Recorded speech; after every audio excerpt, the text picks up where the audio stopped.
It's so interesting how people will make conspiracy theories and Nintendo videos about certain people leaving Nintendo or certain studios making multi-plat games or going their own way when Konami is not making any games anymore, period, and no one's really talking about that. Like, no more Metal Gear games, no more Contra, no more...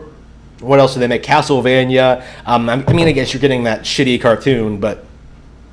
No more Konami for PlayStation ever again, and no one's talking about it. Like, no one's nostalgic for these classic IPs. No one really cares, and I do think that's really indicative, right, of the mindset people are in when they're always bitching about Nintendo not supporting their classic franchises like Metroid, F-Zero, Star Fox, Pikmin, Chibi Robo, right? Really niche things, right? Eternal Darkness, like really niche things that may or may not do well in the wide market today, right?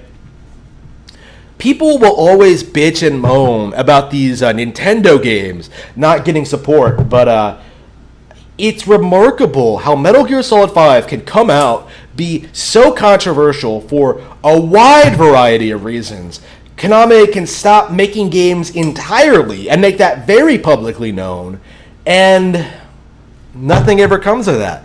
There's no anger from the community. There's no conspiracy. There's no YouTube videos. Like, Jim Sterling made that hashtag fuck Konami a while back, like 5 years ago, and where did that go? Meanwhile, you're still seeing people bitch about like Federation Force, Paper Mario Color Splash, Tokyo Mirage Sessions.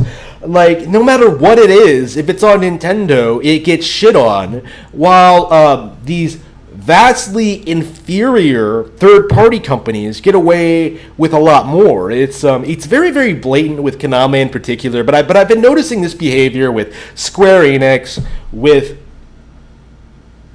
Capcom, right? With all these Japanese third parties, well, all third parties in general, Bethesda, like, what have they put out since Skyrim that was relevant? You know what I mean? Like, where are all the people talking about how they're going downhill? Like, it's there is some conversation among niche communities, but it's not the widespread, angry community that we get from pretty much any other outlet.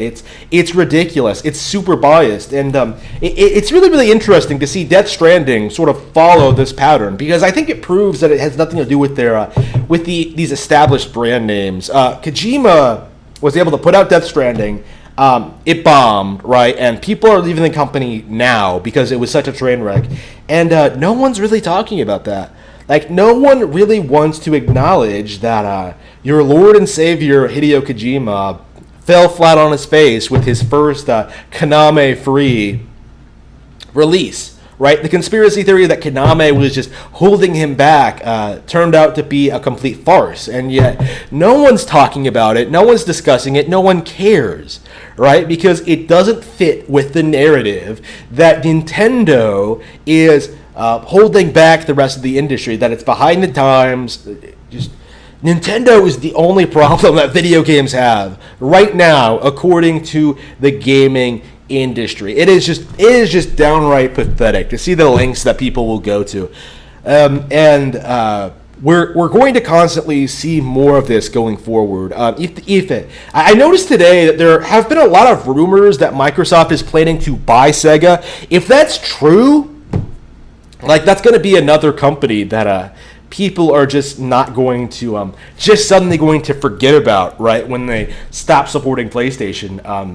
Ninja Theory started getting shit when they were bought by Microsoft. So, again, we'll have to see how this turns out, but if that pans out or not. But, like,